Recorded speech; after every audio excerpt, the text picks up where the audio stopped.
7/7/2017. I call this meeting to order and ask the clerk to please call the roll. Trustee Kammerer. Here. Carbonaro. Here. Deyne. Here. Gabrenya.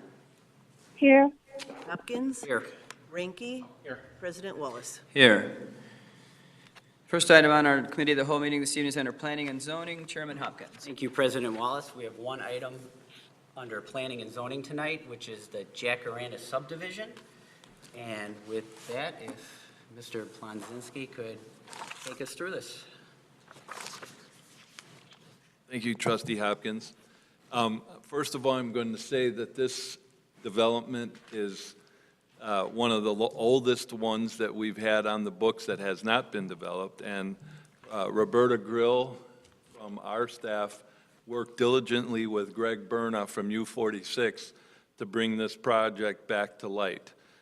I want to say that the original approvals for this were done back in, not quite before my time, but in '86, this was annexed to the village. '98, we went and had a subdivision process with this developer, which was denied. We went into a lawsuit and received a consent decree from the court approving essentially the development that you see here, but with a lot more lots, because it didn't involve the school district at that time. In 2000, the 43-lot subdivision was recorded, was purchased in 2001, by U46 for a school site. The Hawk Hollow Elementary School was the only development that occurred other than the driveway and the infrastructure for the sewer and water. And the big lot here is where the Hawk Hollow School sat. I was back here when this went into a bidding process where a builder was going to acquire it. There were some issues with the DuPage County Department of Environmental Concerns back then regarding the wetland that's in the northeast corner of the site. The bidder essentially backed out of it and didn't close on the property because the wetland issue was still open. In 2003, we worked out a deal with the county. I shouldn't say deal, but it was worked out where the wetlands were approved and permitted, and DEC signed off on them in 2009. From 2009 till, about a year and a half ago, maybe 2 years ago, Greg, you might have a better handle on this, but developers became interested in what's going to become of those lots. And Roberta sat down with Greg and we went through a process where we could bring this development back to the village, allow U46 to sell the 17 remaining lots on the site, and then to a developer, and then have these built. Essentially what you're doing is you're going to review a preliminary and final PUD for Jacaranda, which is essentially what it looked like after the school site was built. Then going through that preliminary and final PUD and final plat of subdivision on the 20 acres. We're also going to rezone the school site because the school site still has a residential zoning on it, and they're going to ask for a P1 public land zoning district, and then grant a special use for the PUD with these. There's a list of conditions or modifications to the PUD in terms of lot corners and lot widths and lot sizes. And the right-of-way is 60 feet. So with that being said, it's in front of you for reviewing. There is one other thing that our village has stated. The PUD expired back a number of years ago, and because of the process that U46 has to go through to sell this, they can't just put it on the market and sell it. They have to bid it. It may take a little longer time, so they've asked for a 2-year extension on the PUD to allow all that to occur. They can't enter into that until we get in final approval. So that on the tail end of it, instead of a 1-year PUD extension, they've asked for 2 years. And there is a lot of interest from builders. This will be a good subdivision. It's a very nice area of the community. Some of the builders that are there that have built in Enclave are interested, and some who have built in the village in the past are interested. So it's here before you. Greg's here from U46, but essentially we're looking to move it on to the Plan Commission to conduct the required public hearing on the PUD and the zoning. I would add that the plan is essentially the plan that was previously approved. There's very little difference.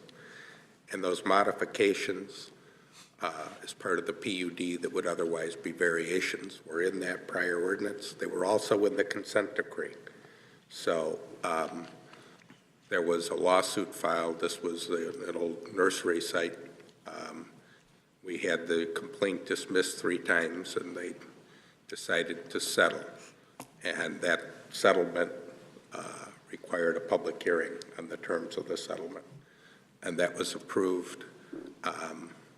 And as Jim said, then the school bought a portion, but the lot layout essentially stayed the same.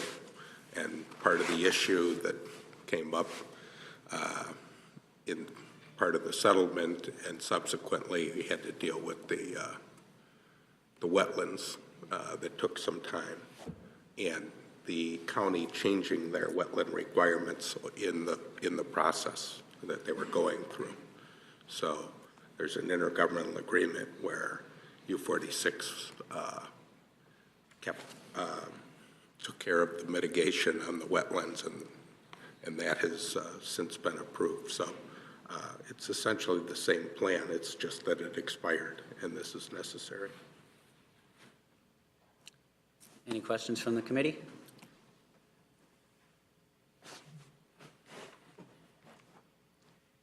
So if I understand this correctly, the lots on the east side of the property, they're going to have wetlands adjacent to their backyards. Am I reading that right?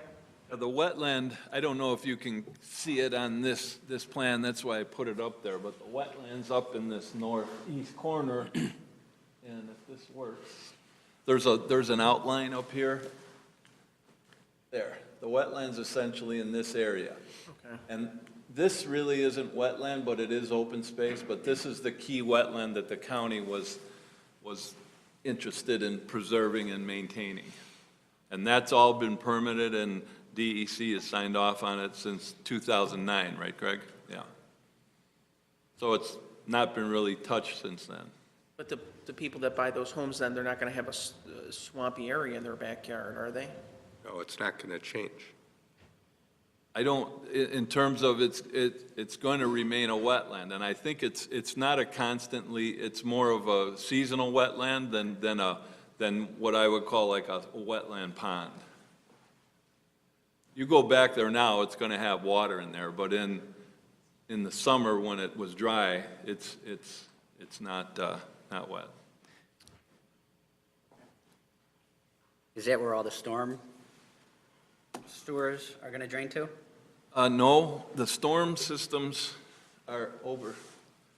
They tend to be in the front. There's some storm drainage here and along this area. This wetland really is not functioning as a detention or wetland. It's really just a preserved kind of natural area.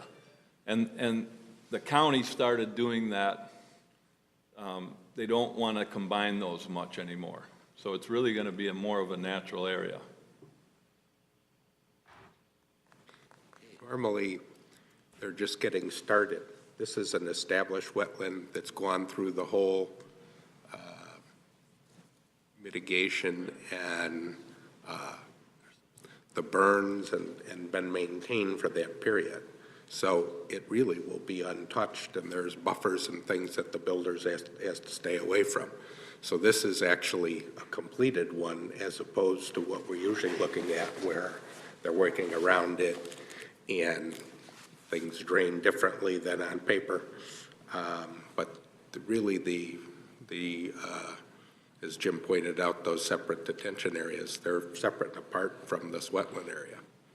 And the lots on the other side there that you can see outside of this property, they're backing up to that existing wetland. It's not going to change for them. And the lots here really don't back There's one or two that do. That's it.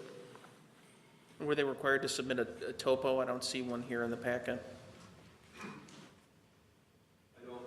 Maybe I just There can't was see a it. whole set of engineering drawings that they had to submit. I didn't include those, I just did the, Okay. and it's subject to our engineering approval and Okay. such. Yeah, the eastern end of the lots that are coming into the Fairfax area is going to be like a dry detention area that will flow into the wetland. And then all the way down by Gerber Road is the other portion of the wetland for the storm sewers that flow into. So there'll be no negative impact on anyone. All right, we'll forward this on to the Plan Commission to conduct their public hearing. Thank you. Thank you. Good job. That's all we have under Planning and Zoning tonight. Thank you, Chairman Hopkins. Next item on our committee of the whole meeting this evening is under Finance and Golf Committee, Chairman Deyne. Thank you, Mr. President. The first item is the proposed 2017 property tax levy, and I'm going to ask Todd to take it from here. But Todd left. Oh, Todd is here. Thought you left. I don't want it. Jacaranda, I just want to get some clarification from the board. When that comes back from the planning commission, do you want that back at committee or do you want that back to the board? I think we could have it at the board. Yeah. Does anybody have any issues going straight to the board with that? Yeah, the board would be good.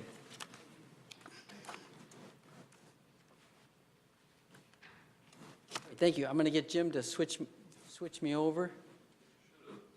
Well, maybe I have to, am I switched? Okay, You've gone dark. I just got to do my.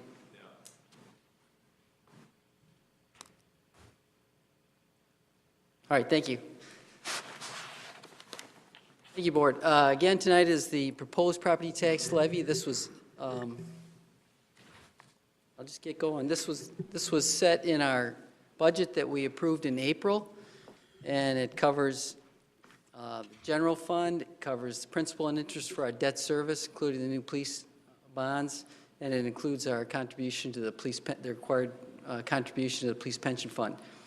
Our levy is split up into the three funds.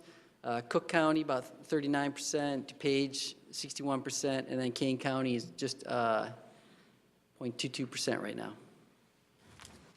These are the dates again here. We approved the budget.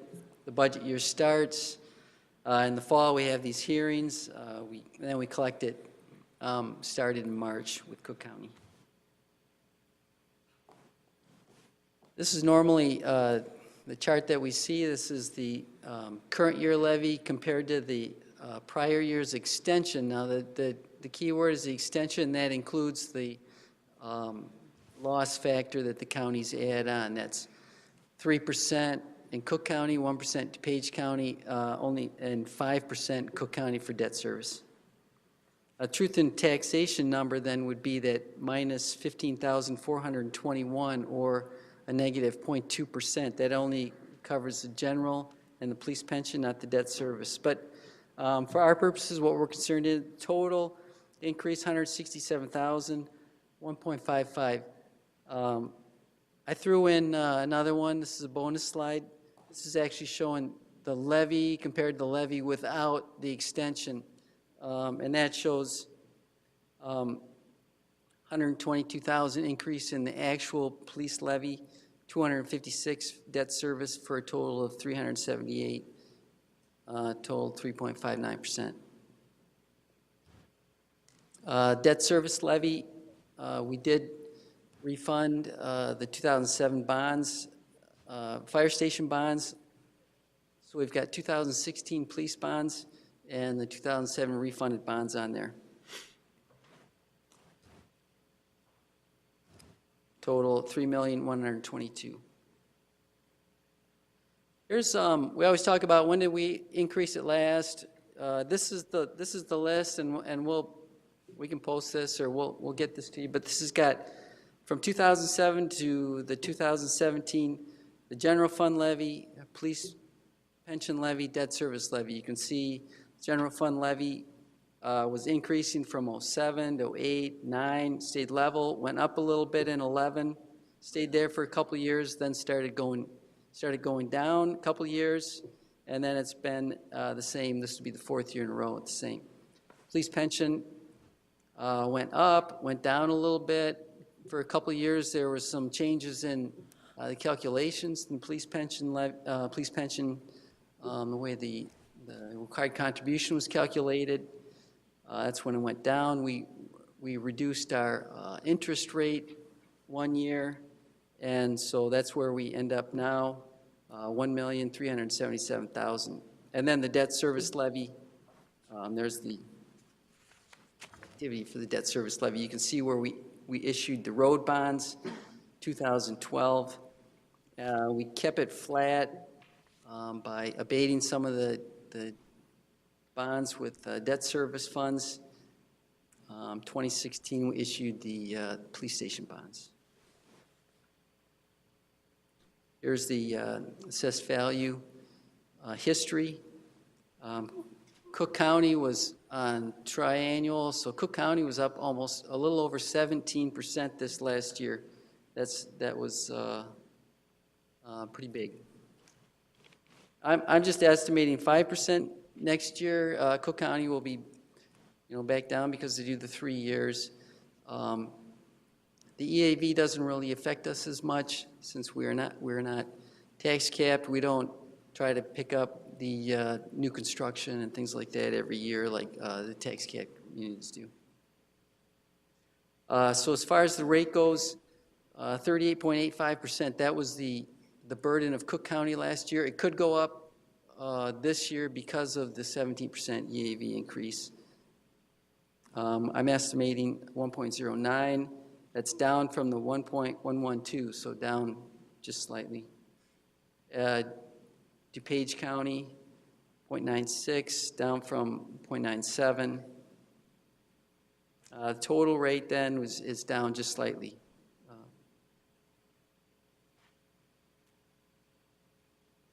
Again, the DuPage, here's the pie of the DuPage tax rates.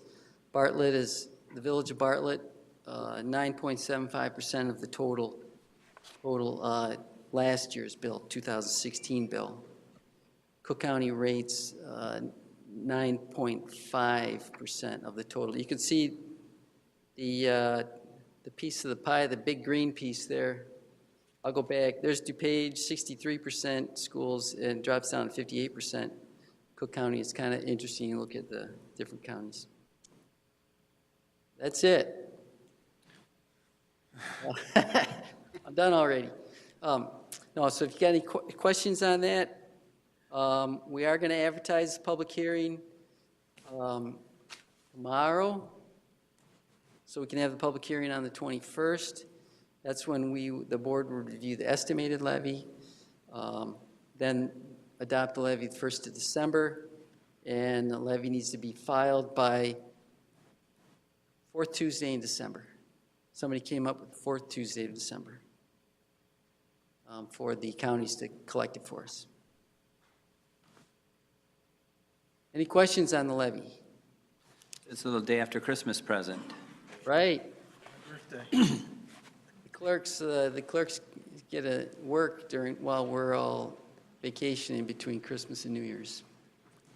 Thanks, Todd. In your calculations, did you take into consideration our shortage for this year or what we might be short for next year? These numbers were all set in the budget that we approved April for the year started in May. So this was all part of the budget. We're calculating a $400,000 shortfall. We're not trying to add anything now because the state says that we're going to be short. What we're looking at doing is for the going year, if we want to increase the levy or what we want to do, that will be in the next budget process as we work through. But this is what we set when we passed this budget, and we're sticking with the plan right now. Okay? Thank you, Todd. Okay. Todd, thank you very much, and sit down before you have all kinds of problems. Here, look here. All right, the next item on our agenda is the IDROP Program. Is that correct, Scott? That is correct. How do you like that? We call it the teardrop program for some people. It could be. Would you please? Yeah, absolutely. So as you've seen the last several months, village staff has really taken a hard look at its fee structure as well as its delinquent fee structure. And as Paul advised us, if we're going to look at our delinquent fees, we really need to make sure we collect those fees. So that brings us to a potential partnership with the State Comptroller's Office, a program called IDROP. And really what IDROP is would be the village entering an intergovernmental agreement with the State Comptroller, and it would allow us the opportunity to turn over our delinquent fees, such as parking tickets, moving violations, compliance, code violations, weed notices, damaged property. And we would turn those delinquent fees over to the State Comptroller's Office, and we would recoup those monies through the income tax returns. I'll take you through the process, and feel free to stop me if you have any questions.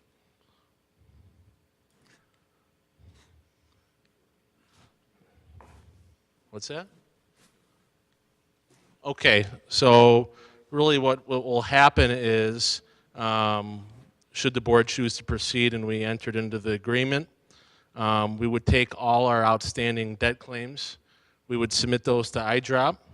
IDROP would match those claims against their state records, and then the matched records would be submitted for offset, and that's really when IDROP would take effect. And at that point, the debtor would be notified. They would have 60 days to challenge that. And if the debtor files a protest, the entity responds. That would be us. If there's no protest filed, or if the protest is denied, the money is transferred to the village of Bartlett. The next steps, some of the things that we would have to, here's some of the regulations. We can't go back any more than 7 years. So for us, it'd be 2011. We do have the data prior to that, so we'd be able to go back all the way to 2011. The debt would have to be over $9.99, and they would have to be in accordance with our notification process. And that process would take 60 days. The next steps would be really taking our data and transferring it over to the State Comptroller's Office. And then we would be submitting the paperwork. Our staff would be taking a training. And then we would be participating in really rolling out the program and going live. We've talked to several communities about this program. And it seems very, very effective. So if the board should choose to proceed, we would bring back an intergovernmental agreement with the State Comptroller's Office at a future board meeting. And if you have any questions, we can certainly answer those. Scott, I have a couple questions. How much money do we think is outstanding that we would try and recover? Over the last 7 years, about $148,000. 148. And what is the administrative, 150? Mm-hmm. Wow. And what is the administrative fee? The administrative fee is administered by the Comptroller's Office. And what So really, percentage? it depends on the cost of the fine. I think it was maybe like $5 per violation that they would collect. We wouldn't. That would be passed on to the violator. So our only cost would be staff time and administration. Okay, I thought it was deducted from the 148,000, but okay, I understand now. Thank you. And we wouldn't. That would not obviously come to us. That would take some time and matching of records. Some of the debtors don't necessarily have a state income tax return. Some of them have bigger ones, years where that debt can't be captured. So it would be a long process, but from what we understand, a very effective one. Any other questions? It's not really going to cost us anything. And No. there's only really an upside to this, right? That's correct. Like I said, just time, but time well spent. Yeah. The only downside would be is if they moved out of the state of Illinois, we wouldn't be able to go after them. I will find that out. No, yeah, probably not. Because that number is growing. Mr. President, that's all we had on our agenda this evening. So we'll go ahead and move it to a vote to the next board meeting. Everybody good with that? Thank you. Scott. Good, thank you, Chairman Deyne. Thank you. Everybody's all gloomy tonight. It must be dark out too early, right? Napping. Next item we have this evening, our Committee of the Whole meeting is under Public Works, Chairman Reinke. Thank you, Mr. President. Public Works Committee is never gloomy. So we have two items tonight, the Devon Access Flow Facility Report, and so let's start with that. I think we have Mr. Freeman here with us. Thank you, Chairman Reinke. Tonight, we have Tom Talsma and Jeff Freeman from Engineering Enterprises that will give a presentation on the Devon Access Flow Facility. I'll hand it over to Jeff. Okay, thank you, Dan. I feel tall up here. This is kind of nice. It's usually the other way around for me. So this evening, we're going to give you an update on the Devon Access Flow Facility evaluation. I will say that at this point, there's still discussions occurring with MWR-DGC, and therefore the alternatives that you're going to see likely will have some level of modification as the discussions with those folks continue. But it's my understanding that you want an update, so we come here tonight to let you know where we're at. In front of you, you have the printout. There is more slides in that handout than we plan to go through this evening. At the end, there's actually some graphs that I'll tell you where they kind of fit in from the presentation perspective, but we wanted to slim it down a little bit overall if we just wanted to get through some of the key points. Let's see if this works. Oh, Pete, do you think it will work? Okay. We're good. The overall presentation, just giving an idea of the agenda for tonight. First, we're going to talk about the sanitary sewer system, just give you a brief overview of how the Devon facility fits in. Then we're going to go through your NPDES permitting, which relates to this facility and certainly Bittersweet. Next, we're going to talk about the Devon Berteau lift station, which MWR-DGC owns. Then we're going to get into the Bittersweet wastewater plant as far as the capacity goes, because one of the alternatives is look at transferring the wastewater from this service area down to Bittersweet. So we need to see if there's sufficient capacity at the plant to take those flows. We'll get into the alternatives analysis. There was 3 alternatives that were evaluated to start with, talk about next steps, and certainly Q&A. If you would like to go through any questions as we go, certainly just bring them up, and it might be easier to address them as we go through. All right, this exhibit up here is an exhibit of your overall sanitary sewer system. Because your planning area is pretty large, it might be a little bit hard to see exactly where everything is at, but there's 3 items in your service area, or 3 facilities want to point out. Before I do that, I do want to show you your Cook County line is right through here, so everything north of that Cook County line is served by MWR-DGC. Some of that service area goes by gravity to MWR-DGC. Actually, other portion of it, Fox River Water Reclamation District contracts with them to provide treatment. But the area is a little hard to see on the slide here. Maybe you can see it in the presentation. The area right in the middle here is what's tributary to this Devon Berteau lift station, which is right at the corner of Devon and Berteau. Another facility to point out is the excess flow facility. That's just a little bit to the south of the Devon Berteau intersection, and that's where when excess flows from that service area do not pass through the lift station, they come to that site to either be pumped down to your Bittersweet or treated there. And then here's where your Bittersweet wastewater treatment facility is located, of course, at the end of Bittersweet Drive down by Public Works, where the majority of your flows are treated, certainly all of the flows coming out of the DuPage County area. Next then, just to talk about this service area again, a little bit washed out there, but again on the handout, we're talking about the pink highlighted area. through here. Right now, or actually for quite a long time, the village has had an IGA in place, intergovernmental agreement with MWRDGC.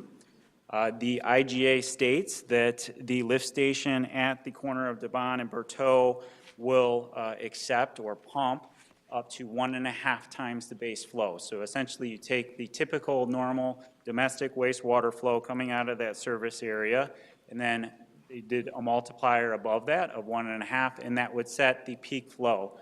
Based on the agreement, generally that's around 1 million gallons per day of wastewater flow. It was established last back in 2004, and essentially the way that's accomplished is looking at the land uses in the area, doing a calculation, coming up with the base flow and multiplying by 1.5.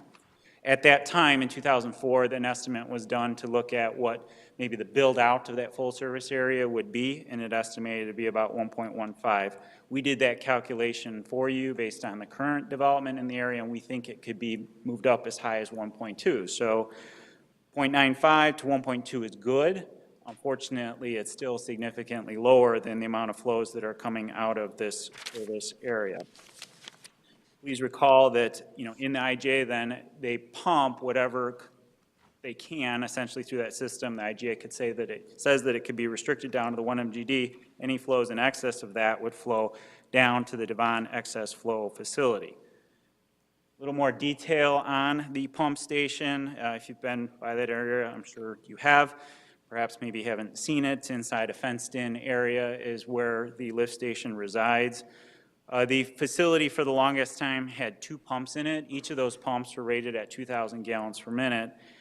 The total then of the 2 pumps pumping at the same time would get you as much as 5.76 MGD. So again, 1 MGD is what the IGA says the max. 2 pumps would actually get as high as 5.76.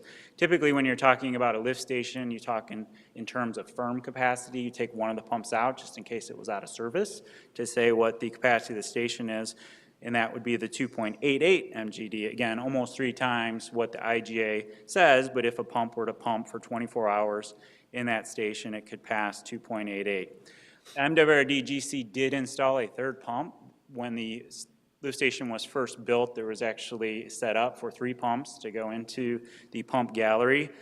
They installed a 3rd one within the last few months. It's a different style of pump, a chopper pump, to be able to more efficiently pass flows. They've told us that their intent really isn't to operate 2 pumps or even 3 ultimately, that they're just using that as a test to switch out. But again, the station could accommodate up to as many as 3 pumps. Once the pumps turn on, it sends the wastewater out. It goes through what's called a force main, essentially a pressurized main. That main is 16-inch in diameter, which is actually fairly large. So in some cases, you could have a lift station that maybe has higher pumping capacity, but a smaller diameter force main. The reality is the 16-inch force main's got pretty good capacity and certainly could take the 2.88 MGD flow if need be, and maybe as high as the 6 MGD. One of the things that we're going to show you when we get into it in a little bit is this service area, which quite frankly isn't unlike any other service area, especially with older sanitary sewers in it. It has a fair amount of wet weather flows that get into the sanitary sewer pipes. So of course the sanitary sewer is meant to convey the wastewater, the domestic wastewater from houses, restaurants, commercial areas, institutions, industrial areas, et cetera, but rainwater can't get in if the sanitary sewers have some defects in it. Again, this service area does take on some of those wet weather flows. However, the village is committed to reducing the I&I within the service area and actually across all of the system. This has been established as one of the high priority areas. So going back to 2015, the village initiated lining of the sewers. You may have recalled that in previous budget items or discussions. Several of the sewers in that area, as identified in this yellow box, all of those sewers actually have already been lined, which you can see is probably 25 to 30% of that service area. Another thing that has occurred to reduce the level of I&I infiltration and inflow into the sanitary sewer network is a test called smoke testing.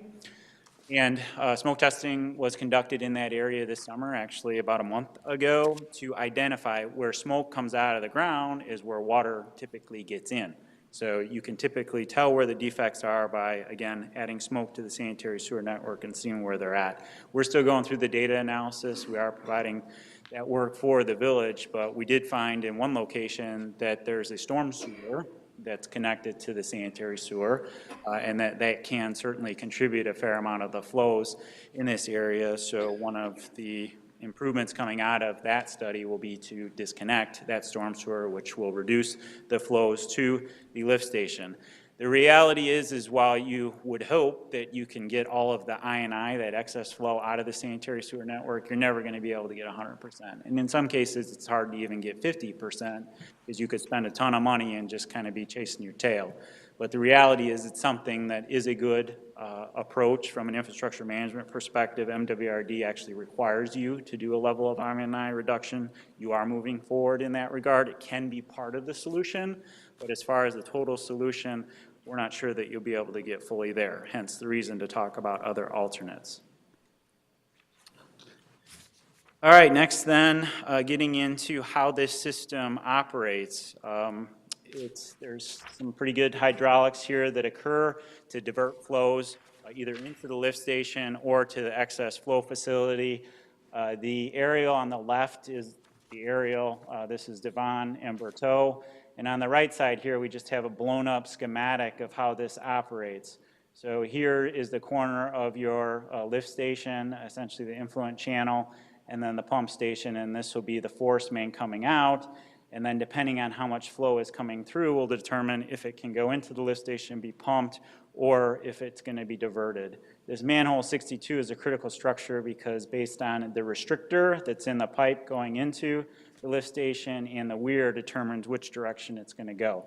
So if we start just imagining wastewater coming into this facility, which you may not want to have to really vividly imagine, but just imagine water flowing through here. Under the low flows, it will go into the lift station, pumped through the pumping station, go out the force main. It heads to the east and ultimately gets to the Hanover Water Reclamation Plant.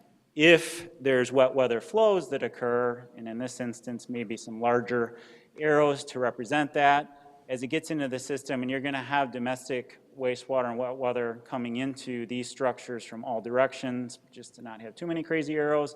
As it gets in this structure and the water stages up, it goes over the overflow weir and then starts heading to the south.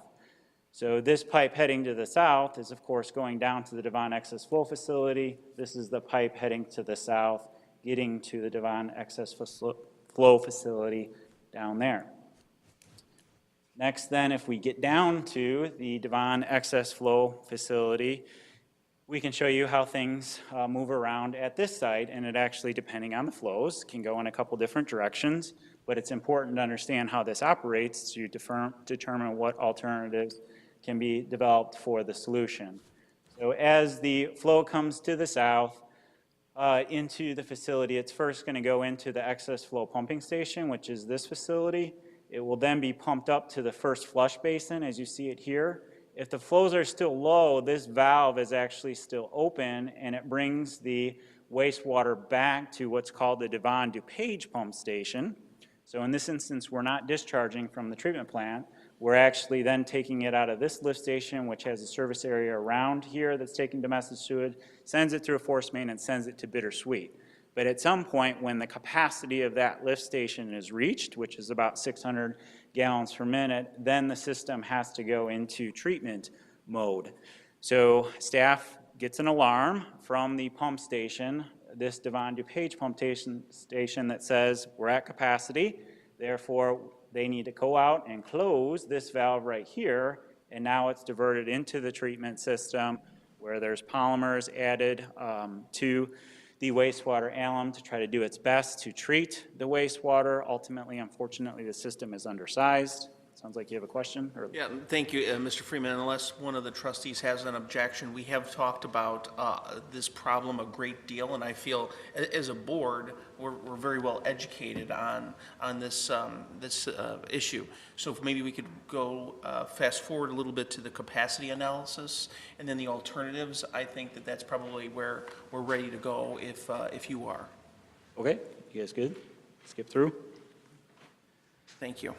Did you want to talk about the timelines at all for everything that has? Well, I think we can skip the permitting review process because we have discussed that before. So I guess if you want to get down to the brass tacks, I'd certainly appreciate that.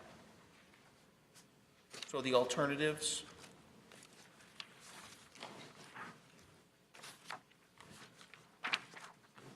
Not that we weren't enjoying the talks about all No, the yeah. crappy flow. Yeah. Unintended. You kept saying MGD, I was thinking it was something else. Yeah. But we have been talking about Devon. Right. Dan's instructed us many times of the problems that we're going to have there, so. Okay, so the alternatives for moving forward are, number one, the MWRD GC lift station is set up such that it has sufficient capacity to take all of the wastewater. The max flows that you've seen are as high as 6.7 MGD. So with the 2 pumps, wouldn't be able to pump that. If it has 3 pumps in place, there's a chance that they could pass that. Part of the discussion with MWRD GC is there alternatives such as storing that wastewater on site and then pumping it down later. Those will be discussions that occur over this month and probably into next month, and when we have better clarity on what their thoughts are relative to that, we'll bring it back. But right now, alternate 1 is minor upgrades to their pump station. Certainly it's end up being the lowest cost overall, but as of now, MWRD has stated that they aren't interested, or their current thought is that they wouldn't take all of that flow. Again, under discussion, but we'll have more information later. And when you say all of that flow, you mean the 6 million a day? 6.7 million in 2000. What kind of a rain event has to happen in order for that to happen? The rain event in 2013, when you saw that much flow in that area, I think was on the order of a 50-year recurrence interval. So it's significant, but you know, you see, I'm sure, recurrence interval storms higher than that. You know, a lot of people say, well, you see the 100-year storm way more than once in a 100-year. So it is something. But it's not a very likely occurrence. Not on the long-term average. I would say it's not a very likely occurrence. I mean, the 50-year event has 2% of chance of happening in any given year. So, yes, that's a low percentage. Alternative number 2 would be to upgrade the treatment system to be able to handle the 5.5 MGD, again, 6.7 kind of being the design storm. The reality is it's challenged. I mean, the type of system in the presentation previous, if you're interested in the slides, it talks about the permitting, and eventually you'll have to meet what's called the 85% removal requirement, and it's nearly impossible for a system like this to achieve that. You would have to spend a ton of money. You would almost have to get it to the same level of treatment as your bittersweet plant, which you could probably imagine is significant. I know you've talked about rehabilitating that plant and the tens of millions of dollars that are required for that. So while we costed it out, please understand that there's some risk relative to that. And then alternative number 3 is to convey all of the wastewater down to bittersweet and treat it there so that you can meet your MPDS permit at that point. Unfortunately, bittersweet, based on its capacity that's current as well as what's planned in your facility plan, doesn't have capacity to treat all that flow. The 6.7 MGD is pretty significant when the total plant capacity is around 15. So along with that, there's a storage facility that's developed to store that wastewater for a time being and then be able to pump it in.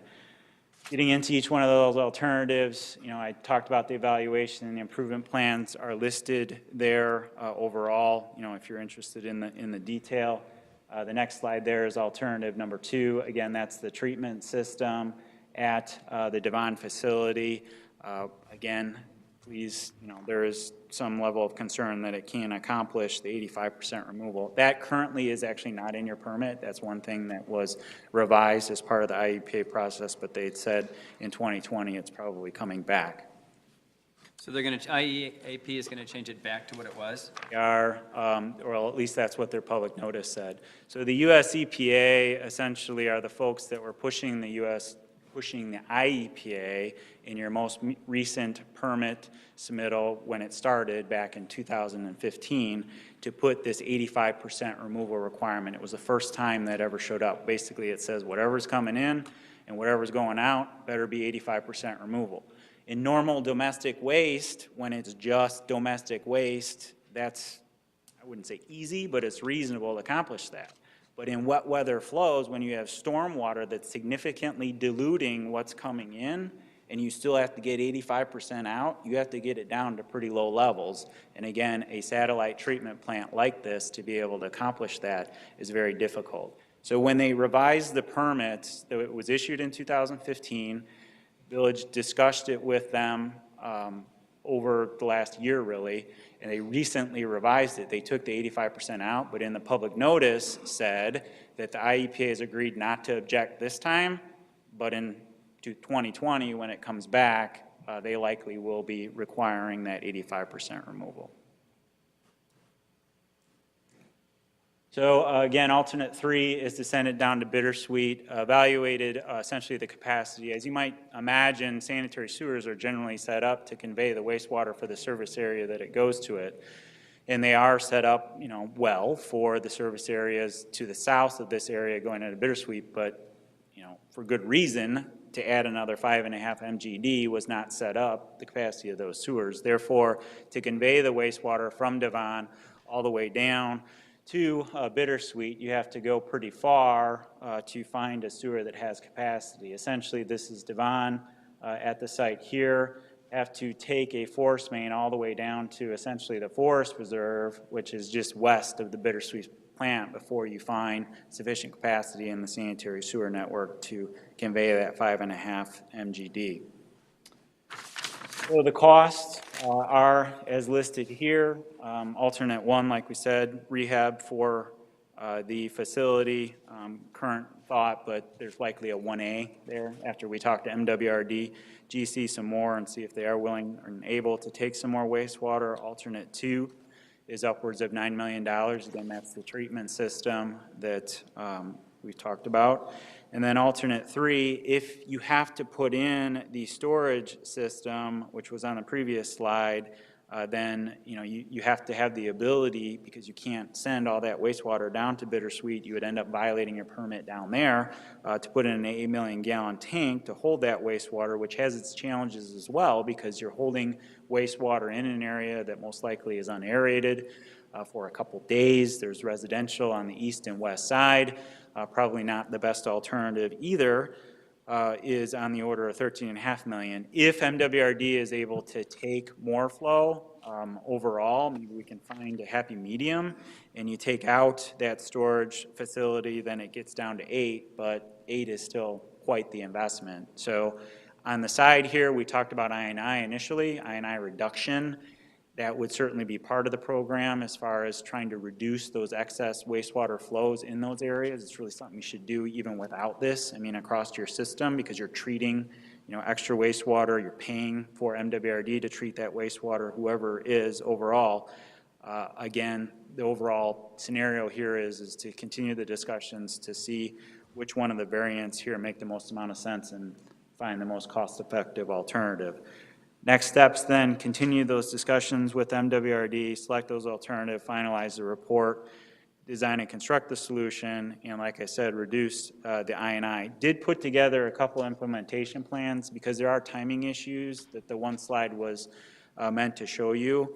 Currently, you have an IGA, your IGA with MWRD that set the maximum at the 1 MGD.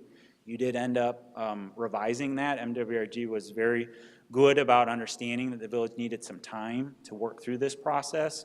So they've agreed until January 1st of 2020 to allow the village to remove the restrictor. So they are taking on more flow right now. The reality is, though, there is still times when wastewater comes down to the Devon excess flow facility. So even with the removal of the restrictor, you are taking on some flow. If that were to, essentially be the end date and the restrictor has to go back in, then it would seem that the solution here needs to be solved by then. Therefore, you have 26 months as identified on here. And working backwards from the construction of some of these alternatives taking about a year, it really only leaves a couple months for decision. Now, one would hope that maybe MWRD would, if you need the time, allow a few more months anyway for you to evaluate things. The second key milestone is when your current MPDS permit ends, and then most likely you get the 85% removal back in place, and that's a total of a 36-month time period. Take the 12 months, you work your way backward through the design process. It would seem a decision by the summertime would be needed to be able to accomplish the implementation of a solution. And that's it. Well, thank you very much. It seems like you have, you gentlemen have an awful lot of work to do. Is there anything we can do to help you convince WMRD that they can take our excess flow? Those discussions continue. We're trying to, I've talked to Mr. St. Pierre just recently, trying to set up, he agreed to have basically have our experts and their experts get together and see if there's some happy median that we could come up with, as Jeff referred to as maybe a 1A option or alternate, where right now, basically the letter that they responded to said they cannot accept 100% of Bartlett's flow without a $40 million improvement at their facility. So clearly, that's not an option for us. So we're trying to find somewhere in the middle, and what we're trying to do is come up with maybe an improvement here at Devon Lift Station, at Devon, maybe it's a storage facility at Devon Excess Flow, where we would ultimately pump it to the Hanover Park MWRD facility with some improvements at their facility to take the flow. It's a combination, and then along with our I&I reduction that we're hoping to see with the improvements we've been doing, it's a whole lot of things in order to try to get that number down as much as we can. It's not going to be a simple solution, unfortunately. We were hoping it would be something simple, but it's going to take hopefully some cooperation from MWRD. To date, they've been very cooperative, so we want to continue that going and see if this meeting brings up some new ideas that we can come up with that saves us money. We can work out that solution and kind of run with it. And we'll come, once we have had that, we can bring that back to you and hopefully have an option that we think, it's going to cost money, unfortunately. There's no way around that, it doesn't look like, but hopefully, because long-term, US EPA, what they're saying with the 85% removal standard that's going to be in our permit in 2020, they're trying to get rid of all these excess flow facilities. They'd rather have it at the main plant where it's better equipped to handle all that type of stuff. So long-term, the Devon Excess Flow Facility, our goal is to get rid of it and either send it to MWRD or send it to Bittersweet, because I think long-term they're going to be pushing us to get rid of that anyway. So there's a lot of things that need to happen, but we'll keep you informed as our meetings with MWRD continue. How quickly are you guys going to work on some of the issues that have come from smoke testing? We have, we're actually going to be wrapping up that report later this month. I think we're meeting where, I mean, some of the big ones, Jeff mentioned the storm sewer, that obviously we're televising the lines, trying to trace back where everything's at, because we're hoping we can get that disconnected right away, and we'll see a big change right there. The thing we got to look at, though, is if we disconnect it, how much was that storm sewer counting on the sanitary so we don't want to flood people. So it's kind of a test and go type thing. So it's going to take some work just making sure that we're not going to impact, negatively impact the stormwater side of things. So those are all things that we're looking at, and hopefully we can get that addressed. A lot of the other stuff was services. We lined our stuff, but now the next stretch, the services are just as old. That's where we saw smoke. So we need to put a program together where we can start lining services and that type of stuff. Dan, when does our current permit expire? 2020. 2020, so we have to 2020. And they were accepting the water before, the flow from before. What changed? You're talking about MWRD. We have an IGA with MWRD for that roughly 1 million gallons a day. That's our IGA with them dating back to, I think, 71 or 72. We're, right now, based on the build-out of what happened in this area, we think we can get it to 1.2, but it's not nearly, we need to get closer to 6 MGD. And they're just not, their plan at Hanover is not geared to take that flow. So we're trying to work with them to come up with some other options. There have been instances, though, where their system has been able to pump 2 pumps for 24 hours. So they have actually been able to pass, the 5+ MGD at times, but they're saying that they're concerned that that's not something that they can commit to all the time. It's not sustainable. Right. That's the current thought. Now, we've only tested 25% of the area with smoke testing, and we've already found 1 sewer line connected. What are the odds of the rest of the north side having many more of those? That's why I think next meeting we'll have a capital program where we're going to be doing a lot more smoke testing in the future to try to find those hidden connections. Seems to me that could be millions of gallons in a storm event. It can be a lot. A direct connection for a storm sewer, especially depending on that drainage area, definitely can, if we can get that isolated, we should see a pretty good impact. We've seen some improvement just with the lining, but I think we won't see the full improvement until we get the services. But then things like these storm sewers, those are big ones if we can get those. But you don't know for sure where that water's going to go at that point, once you disconnect. Right. We have to make sure there's a storm sewer that can handle it. Yeah. So alternatives could actually change once we get a little bit more data. Yeah. We were hoping to have more information out of. This was really thorough. I really appreciate it. Yeah. Is there any way that we can estimate the amount of flow that these storm sewer connections create? Yeah, we definitely will be able to, I mean, if we know 12-inch pipe is connected into the sanitary, and then we can kind of look at the drainage area, we can get an idea of how much water that will be. Was that okay in the good old days? Jim, did you approve that storm sewer? Believe it or not, Mayor, that was before my time. Jeez, you never know. Combined sewers were common back in. I know. We don't typically have combined sewers. Back in the outhouse days, they didn't really have a. If a lot of the pressure's coming from the U.S. EPA, are there any federal programs, or can our legislators help us defray some of these costs? I think the main thing that they've directed us to is the IEPA loan program, but you're still paying for it. So. Yeah. Any other questions? Yes, one. Okay, thank you. Do we have any capacity to take some of this at the Bittersweet location, or are we at maximum, or do we have some play to transport that back and forth if we have to? The problem, we didn't have any excess capacity. We were looking at a couple lines. We were hoping to be able to split and bring some of that.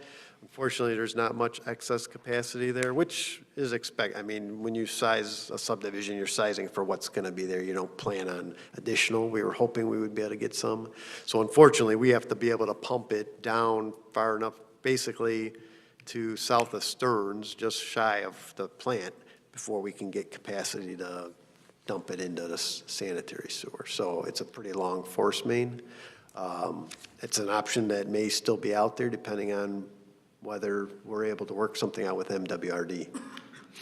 So there's no way to pick it up at Devon, put it in the truck, and transport it temporarily? We wouldn't want to do that. It's a lot of trucks. Are you gonna volunteer your truck? Wouldn't get with a couple flushes in there, sorry. Thank you for the thorough report. Thank you, sir. So then the next item we have is the ITEP grant request, and it looks like Jim. Thank you, Trustee Reinke. Speaking of funding sources, ITEP is the Illinois Transportation Enhancement Program that IDOT administers, and it is a program that is where you can seek an 80-20 funding source for projects that are that basically enhance your transportation system.